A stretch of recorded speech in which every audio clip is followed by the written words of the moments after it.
My name is Olivia Nelson, and I recently turned 30. Today, I want to share a pivotal moment in my life that shaped who I am. I have an older brother named Scott, who is 2 years my senior. From a young age, Scott was known as the neighborhood's heartthrob. His striking features and charismatic charm attracted attention, with whispers of talent scouts from modeling agencies seeking him out. He was handsome, intelligent, and quick-witted, traits that made him a favorite among family and friends. In contrast, I was always a bit chubbier. Despite sharing similar facial features with Scott, my extra weight seemed to overshadow any charm I might have had. I was shy, reserved, and not particularly talkative, so I never received the same praise for my intellect or personality. It quickly became apparent that people around us saw us as opposites. Our parents, too, seemed to notice this disparity. By the time I reached elementary school, it felt like their interest in me waned. My academic performance didn't measure up to Scott's, and I struggled with my weight. While Scott enjoyed afternoon snacks, I was often left out, and despite my efforts, my weight remained a constant issue. My mother would laugh and remark, "You're as round as a ball," and while I didn't understand the full implication of her words as a child, I now see that I was often the subject of her jokes. Scott always seemed to have new clothes and shoes for every occasion: his birthday, a goal scored at soccer, and so on. Meanwhile, I received his hand-me-downs, despite being a girl. This meant not just clothes but shoes as well. I lost count of the times I tripped because the shoes didn't fit properly. The only item I truly cherished was the backpack my grandparents had given me before they passed away.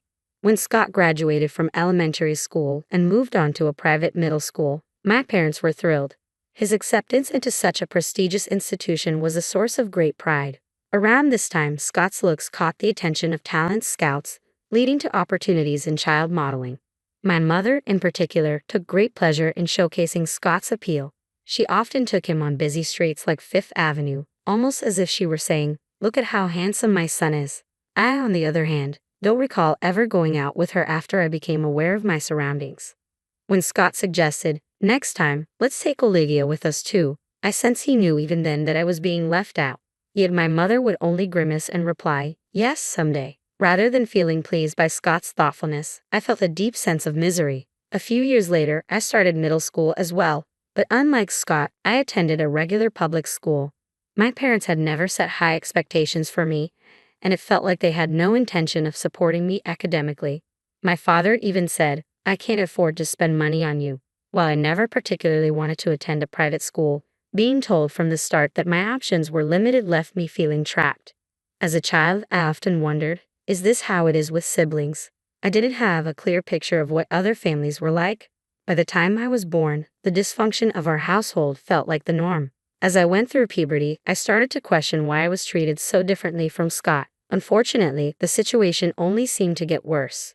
Despite my mother being a stay-at-home mom, she frequently left me with household chores and errands while she socialized with her friends. My father, when I asked to play with friends, would retort, "What about the household chores?" Scott always looked out for me, helping and even defending me to our parents, but they never took his concerns seriously when it came to how they treated me. As Scott prepared for high school entrance exams and moved on to a top prep school, he became too occupied to pay much attention to me or our home. That's when I truly began to understand the depths of my isolation. One significant sign was their absence from parent-teacher meetings. In most families, missing such meetings would be a big deal, but for mine, it was just an afterthought. During my 3 years in middle school, my parents only attended one meeting. They missed all meetings in my first and second years, and even the crucial meetings in my third year, when exams were looming. My homeroom teacher was concerned, but I brushed off their worries. I knew my situation wasn't typical, but my parents weren't physically abusive, so I didn't know how to articulate the ongoing mental anguish I was experiencing. It felt too shameful to admit, as if I were confessing, "I'm a child not cherished by her own parents." The neglect continued with incidents like the New Year's Eve abandonment. At the end of that year, my parents took Scott to my mom's hometown, leaving me behind. While I had been included in past years, this time they said, "You're a student preparing for exams, so stay home and study." I suspected that studying was just an excuse. They likely found me a nuisance. I ended up spending New Year's Eve alone. I didn't want to ask a friend to hang out, as it felt too much like admitting, "I'm a lonely kid left behind." So I stayed home, avoiding contact with anyone. I tried to mask my sadness while watching the Grammys and the New Year's Eve specials. Eventually, I went to bed after shedding a few tears, holding back the pain. The next morning, I was jolted awake by the persistent ringing of the doorbell. Startled and disoriented, I leaped out of bed, surprised by the early hour. I checked the doorbell camera nervously and saw my uncle and aunt from my mom's side standing there. Confused and with bedhead, I hurried to the door and asked, "What's going on?" "Olivia, you need to leave this house," my uncle said abruptly. "We've already spoken to your mom about this. Don't worry, we'll handle all the formalities." "What do you mean?" I stammered, bewildered by his stern tone. I couldn't grasp why I was being asked to leave. "Olivia," my aunt said gently, tears welling up in her eyes, "we want to adopt you. We don't have children of our own, but since you were born, we've always considered you our daughter." At the time, I couldn't fully understand what was happening. My aunt and uncle, unable to have children due to illness, had always showered me with affection during their visits. They had often criticized my parents for their treatment of me, and I knew they cared deeply for me. They had been my refuge, spending time with me when my parents were preoccupied with Scott. My aunt played with me, while my uncle brought me the latest treats and clothes. The moments I shared with them were far more numerous and cherished than those with my parents. My uncle, who had just spoken with my parents, began with, "Your parents don't plan on letting you go to high school. They've said that when you turn 16, they expect you to start working to help fund Scott's college education. We can't ignore this. Olivia, you have every right to go to school, and you shouldn't have to sacrifice your future for the family." I was stunned. The realization hit me like a ton of bricks. My parents were prepared to sacrifice my future for Scott's benefit. It became clear why they had skipped parent-teacher meetings for years. They were indifferent to my education and dreams. They seemed to see me as a burden rather than a person with potential. As I collapsed in shock, my aunt and uncle knelt beside me, offering comfort. "We may not be your biological parents, and this might feel strange," my aunt said, her voice trembling with emotion, "but we promise to make sure you're happy." She hugged me tightly, tears streaming down her face. "Olivia, you deserve to be happy. We should have come for you sooner. If you're willing, we want you to become our daughter," my uncle added, his eyes red and earnest as he looked at me. At just over 10 years old, I was faced with a decision that felt both overwhelming and clarifying. For the first time, I felt truly desired and valued by adults. I made the choice to become their adopted daughter. Fast forward 10 years since they took me in. My aunt and uncle have enveloped me in love and provided countless joyful experiences. My aunt delighted in choosing clothes for me and took me shopping on special occasions. My uncle, who had always wanted to share a drink with his daughter, kept a bottle of wine from the year I was born for my 21st birthday. We traveled together, and my uncle's childlike enthusiasm led us to zoos and aquariums even during my high school years. These moments are unforgettable, forming memories that far surpass anything I experienced with my biological parents. At first, I called them aunt and uncle, but over time, they became my parents in every sense. I now call them mom and dad. I later learned that when my biological parents visited them, they drunkenly remarked, "Olivia's just hopeless. She's not cute, and her looks are, well, lackluster. She's not smart either. Honestly, we don't need a stupid daughter. We have our excellent eldest son, Scott." My aunt and uncle were outraged by these comments. When my parents mentioned they wouldn't let me go to high school, the idea of adoption became a serious consideration. I'm eternally grateful to my aunt who drove to me in the middle of the night on New Year's Eve, not having been drinking. I wanted to repay my wonderful parents for all they had done. I aimed to become a daughter they would be proud to have adopted. With that goal in mind, I threw myself into my studies after starting high school. The high school entrance exams were tumultuous, and I struggled to focus fully. But once I was in high school, I dedicated myself to ensuring my future would not be a disappointment to my aunt and uncle. My efforts bore fruit, and I gained admission to a prestigious public university. Still, I felt it wasn't enough to fully express my gratitude to my dear parents. I wanted to make their lives easier and continue to honor their sacrifice. During college, I obtained a weather forecaster license and began appearing on television. I also worked hard on my health and fitness, earning the nickname Beautiful Weather Forecaster. Looking back, I always resembled my brother and had the potential to be beautiful as well. My aunt and uncle frequently told me how proud they were, but I felt I had finally become the daughter they could truly be proud of. I owed them so much and was determined to show my gratitude through my efforts. Just as I was reflecting on this, my biological parents suddenly appeared before me. "Olivia, oh, you've grown so much. You've become such a fine young lady," they said, tears welling up in their eyes as they clung to me. I was about to leave the TV station and get into my car when this happened, and I was momentarily disoriented. Honestly, I hadn't seen them for so long that I didn't even recognize them at first. We saw you on TV and couldn't believe our eyes, Scott said. It's Olivia. We never expected you to become such a beautiful woman and a weather forecaster. That's amazing. My father, with a patronizing smile, patted me on the shoulder and said, just as we expected from our daughter. We're so proud. I couldn't hide my disgust and shot them a cold glare, but they seemed oblivious to my reaction. Oh, by the way, my mother continued, since we've met, why don't we have a meal at that fancy restaurant up ahead? You must be earning a lot as a weather forecaster, right? What were they up to? It felt like they had been lying in wait for me like stalkers, now trying to get a free meal and possibly benefit from my success. I couldn't let them take advantage of me. I had to find a way to set boundaries and ensure they wouldn't intrude on my life again. I quickly devised a plan. Mom, Dad, it's great to see you, but I have another job scheduled today, so I can't join you for a meal. Sorry, I said. Of course, I didn't have another job. I had actually planned to take my beloved aunt and uncle out for a meal at a fancy restaurant to celebrate their wedding anniversary. Oh, that's a shame, my mother replied, clicking her tongue slightly. Could you share your contact information with us? I'm hosting a small party for my birthday soon and will be inviting people from the TV station. There will be plenty of delicious food, and it'll be quite elegant, so I'd love for you to come. My parents' faces lit up at the prospect. Really? How fortunate. Will there be actors there as well? Absolutely, I said with a smile. Little did they know, no actors would be present. The gathering would be a modest affair with weather reporters, newspaper, and TV station staff. The most glamorous attendees would be announcers and a few TV personalities. My parents, expecting a grand event, were delighted. I maintained my smile and said, see you at the party, before heading off. A month later, as planned, I booked a venue for my birthday party. Despite its small size, the event drew a good crowd, thanks to the rented party space. My parents arrived, enthusiastically waving and calling out, Olivia? They made it clear they wanted everyone to know they were my parents, which really annoyed me. Dad, Mom, welcome. Could you please head to the dressing room right away? They'll assist with everything from clothes to makeup. Your outfits are lovely, but they also have designer clothes available for rent. Enjoy the experience while you're here. My parents' faces lit up with delight.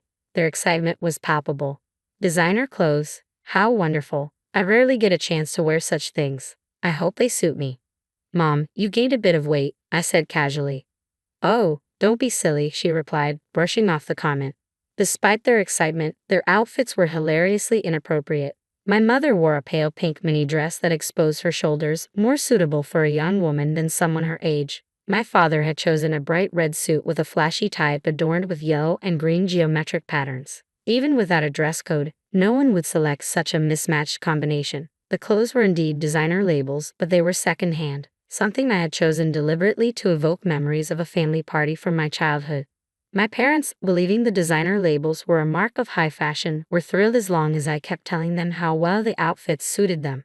While they used to heed every word from my exceptional brother Scott, now they were on the receiving end of such praise from me, having shifted the spotlight onto myself. When the party began, it was time for me to give my speech. Before heading to the stage, I told my parents, I have a special message for both of you in my speech today, so please pay close attention. They looked at me with surprise but kept their expressions of happiness. I started my speech with, thank you all for coming to my birthday party today. I'd also want to extend my gratitude to everyone who helped organize this event. My friends teased me, shouting, you're so formal. You're not usually like this. I'm just being myself, I joked, then turned toward my parents. They're right over there, I said, pointing to them. The lighting staff quickly spotlighted my parents. These are my biological parents who, despite abandoning me during my teenage years, had the nerve to appear on TV and even ambush me here today. A murmur of surprise swept through the crowd. I had only shared details of my past with close friends. What? How could you say that? My mother exclaimed, rising from her seat. My father remained stunned into silence. From kindergarten, my parents had always compared me to my high-achieving older brother Scott, favoring him over me. I was the one who never received treats and had to wear Scott's hand-me-down clothes until grade school. Despite this, I loved them. During middle school, they imposed excessive household chores on me and declared they wouldn't allow me to attend high school, even skipping parent-teacher conferences. That's when my compassionate uncle and aunt stepped in and adopted me. It feels strange to say this about myself, but I'm generally quite cheerful. My uncle and aunt consistently reminded me, with their loving support, that I was not a bad child. They helped me build my confidence and overcome my shyness, shaping me into the positive person I am today. My usual upbeat demeanor starkly contrasts with my difficult past. The audience was stunned by my revelation. Whispers of "how awful" and "how could they show up dressed like that at their daughter's birthday" began to spread through the crowd. Criticism of my parents grew louder as they felt the weight of the disapproving glares. Overwhelmed, my parents lowered their heads and trembled. Yet I hold no ill will towards my parents. If not for them, I wouldn't have found my true family, my uncle and aunt, who have given me the warmth and love of a real family. To my parents, who seemed to be hoping for some acknowledgement or twist, I simply offered a quiet smile. "Mr. Treasure from the Daily Info, are you here? Please turn this story and these photos into an article. Consider it my birthday present." I called out to a friend from the magazine who had started taking pictures of my parents. "Hey, stop that. Don't take any more pictures." My parents scrambled to shield their faces, frantic and embarrassed. "Shameless to the very end," I exclaimed. "You always made me do things I didn't want to do, even when I pleaded with you to stop. You can't force others and expect to escape the consequences yourself." My mother's eyes filled with tears. "I'm sorry. If you turn this into an article, it will also damage your mother and father. You wouldn't want that, would you, Olivia?" I was stunned by her audacity. "Do you really think I still see you as my parents? You barely raised me and completely abandoned your responsibilities. My real parents are my uncle and aunt. They are the only ones I consider as my mother and father. Don't ever try to interfere in my life again." As I spoke, tears streamed down my face and I felt a deep sense of gratitude for my uncle and aunt. The attendees, witnessing my emotional state, intervened and escorted my parents out of the venue. It was over. I had finally severed all ties with them. As a child, I had distanced myself to find refuge with my uncle and aunt, but now, I had truly cut them out of my life. Feeling a mix of accomplishment and gratitude, I let a few more tears fall, reflecting on how far I had come. The magazine editor asked, "Are you sure you're okay with this?" "Yes, please proceed," I affirmed. The story turned out to be quite sensational and was picked up by numerous TV shows. Despite initial concerns about potential damage to my image, the narrative of a girl overcoming her past and making a dramatic turnaround resonated widely, a modern Cinderella story. The press coverage was largely positive, enhancing my reputation rather than harming it. On the other hand, my biological parents faced significant fallout. They were met with cold shoulders from neighbors and had to move to a new house. The scandal quickly spread through my father's workplace, leading him to resign. My mother, previously a homemaker, was also left without a job. Scott, ever concerned for me, visited my new home with my aunt and uncle. Initially, he had hoped for us to reunite and live together again, but he soon recognized that it was best for me to stay with my adoptive family. He was genuinely happy for me, confident that I had made the right choice. Throughout my college years, Scott continued to support and guide me in my studies. 5 years have passed since then. I married Mr. Treasure, who worked at the magazine that published my story, and we have twin children, a boy and a girl. As a mother, I am committed to ensuring my children are treated equally and can grow up in a joyful and nurturing environment, much like the selfless love my aunt and uncle provided, and the care my brother Scott showed. I want them to grow up kind and compassionate, just as I was raised to be. Beyond parenting, I am dedicated to repaying my aunt and uncle's kindness. This year, for our wedding anniversary, I surprised them with a trip to Oregon, which we enjoyed together with my husband and children. My aunt and uncle often say, "Olivia, you have your own family now. You don't need to do this." But for me, giving back is a true joy, not a duty. It brings me happiness to see their delighted faces. I jokingly tell them, "Don't take away my pleasure," as I plan our next surprise, a luxurious family hotel stay. There are still many adventures and memories I want to create with my loved ones.